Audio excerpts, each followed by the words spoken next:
Hello అందరికీ, welcome back to Anu KR vlogs. నేను మీ అనురాధ. ఈరోజుటి రెసిపీ వచ్చేసి టమాటో మసాలా కర్రీ. ఈ గ్రేవీని మనం బిర్యానీలోకైనా ఎందులోకైనా ప్లెయిన్ రైస్లోకైనా సర్వ్ చేసుకుంటే చాలా టేస్టీగా ఉంటుంది. ఇప్పుడు మనం స్టవ్ పైకి ఒక ప్యాన్ని పెట్టేసుకొని అందులోకి కొన్ని పల్లీలు, వెండు కొబ్బరి, 2 యాలకులు, కొంచెం చెక్క, 2 లవంగాలు, అదేవిధంగా కొంచెం కస్తూరి మేతి, బిర్యానీ ఆకుల్ని తీసుకొని ఇందులోకి కొన్ని మెంతుల్ని యాడ్ చేసుకోవాలి. కొన్ని అంటే మెంతులు కొన్నే, ఇక్కడ చూస్తున్నారు కదా, ఈ విధంగా కొన్ని మెంతుల్ని యాడ్ చేసేసుకొని ముందుగా వీటన్నిటిని మనం లో టు మీడియం ఫ్లేమ్లో పెట్టేసుకొని వీటన్నిటిని ఫ్రై చేసుకోవాలి. మనకి పల్లీలు అనేవి మంచిగా వేగితేనే మంచి ఫ్లేవర్ అనేది ఉంటుంది కాబట్టి ఇవి వేగిపోయిన తర్వాత ఇందులోకి ఒక 2 టేబుల్ స్పూన్స్ వరకు నువ్వుల్ని యాడ్ చేసుకోవాలి.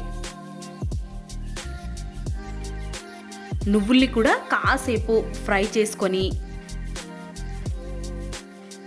చిటపటలాడుతున్న టైంలో మనం స్టవ్ ఆఫ్ చేసుకొని ఇందులోకి ఒక 1/2 స్పూన్ వరకు జీలకర్రని యాడ్ చేసుకొని, ఆల్రెడీ మనకు ప్యాన్ వేడిగానే ఉంటుంది కాబట్టి జీలకర్ర కూడా వేగిపోతుంది.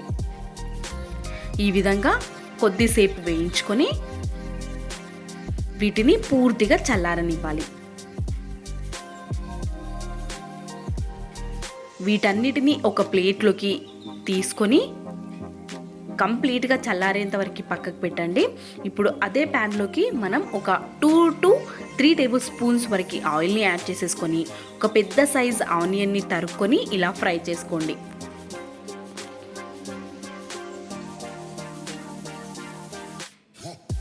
ఆనియన్ని కూడా ఈ విధంగా ఫ్రై అయిపోయిన తర్వాత వీటిని కూడా ఒక ప్లేట్లోకి తీసేసుకొని చల్లారనివ్వండి. ఇప్పుడు ఒక మిక్సీ జార్ని తీసుకొని ఇందులోకి మనం వేయించి పెట్టుకున్న అన్ని పల్లీలు, నువ్వులు, కొబ్బరి, ఇంకా కొన్ని బిర్యానీ స్పైసెస్ని కూడా యాడ్ చేసి పొడి చేసుకోవాలి. ఫస్ట్ వీటిని పొడి చేసుకున్న తర్వాత మనం ఫ్రైడ్ ఆనియన్స్ని కూడా వేసి రిక్వైర్డ్ వాటర్ అనిపించినంత వాటర్ని యాడ్ చేసేసుకొని ఇంకొద్దిసేపు మిక్సీ పట్టేసుకొని ఇలా పేస్ట్ లాగా ప్రిపేర్ చేసుకొని పక్కకు పెట్టుకోవాలి. ఇప్పుడు అదే గిన్నెలోకి ఇంకొక 2 to 3 టేబుల్ స్పూన్స్ వరకు ఆయిల్ని యాడ్ చేసేసుకొని ఆయిల్ వేడయ్యేంత వరకు ఉంచి, ఇప్పుడు ఆయిల్ వేడైపోయిన తర్వాత 1 టేబుల్ స్పూన్ వరకు సాయి జీరాని యాడ్ చేసుకోవాలి. తర్వాత మనం ఇందులోకి ఫ్రెష్గా పట్టుకున్న అల్లం వెల్లుల్లి పేస్ట్ని కూడా యాడ్ చేసుకోవాలి. అల్లం వెల్లుల్లి పేస్ట్ కొంచెం ఫ్రై అయిపోయిన తర్వాత ఇందులోకి ఒక రెబ్బ కరివేపాకుని కూడా యాడ్ చేసి కొంచెం ఫ్రై అయిపోయిన తర్వాత మనం ముందుగా పట్టి పెట్టుకున్న ఈ మసాలాని కూడా యాడ్ చేసి మసాలాని కొంచెం ఫ్రై అవ్వనివ్వాలి.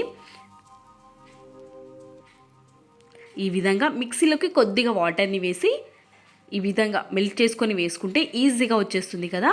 ఇప్పుడు ఇందులోకి మనం కొంచెం పసుపు, రుచికి సరిపడా కారం యాడ్ చేసేసుకొని మొత్తం కలిసే విధంగా ఒక్కసారి కలిపేసుకొని ఆయిల్ కొంచెం పైకి తేలుతుంది అనుకున్నప్పుడు వాటర్ని యాడ్ చేసుకోవాలి. మన గ్రేవీకి తగ్గట్టుగా, మరి ఎక్కువ కాకుండా గ్రేవీకి తగ్గట్టుగా వాటర్ని యాడ్ చేసేసుకొని సాల్ట్ని కూడా యాడ్ చేసుకొని కొంచెం మరుగుతుంది అన్నప్పుడు రెడ్ టమాటోస్ని తీసుకొని ఈ విధంగా 2 ముక్కలుగా కట్ చేసేసుకొని వేసేసుకోవడమే. ఒక 3 టమాటోస్ని తీసుకున్నాను ఇక్కడ. దీనిపైకి కొంచెం కొత్తిమీర, కొంచెం 2 పచ్చిమిర్చిని యాడ్ చేసేసుకుంటే సరిపోతుంది. ఇప్పుడు టమాటోల్ని మనం టర్న్ చేసుకోవాలి. కొద్దిసేపటి తర్వాత